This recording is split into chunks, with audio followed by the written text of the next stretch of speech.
बलुचिस्ताननं पाकिस्तानच्या विरोधात लढण्यासाठी भारताकडे मदत मागितली। पाकिस्तान विरोधात लढण्यासाठी आम्हाला अणुबॉम्बची गरज नाही।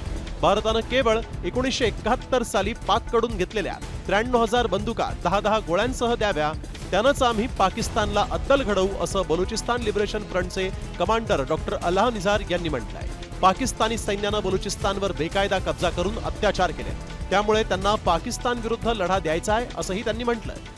मैं एक बात वाज़ेह करना चाहता हूँ, इंडिया इतनी जुरात करे जो 93,000 बंदूकें पाकिस्तान से छीनी थी सरेंडर करते वक्त, वही बंदूक 10-10 गोलियों के साथ हमें दे दे, फिर हम देखें पाकिस्तान कैसे लड़ते। ना हमें एटम बम की जरूरत है, ना हमें मिसाइल की जरूरत है, आपकी सिर्फ वही दे दें।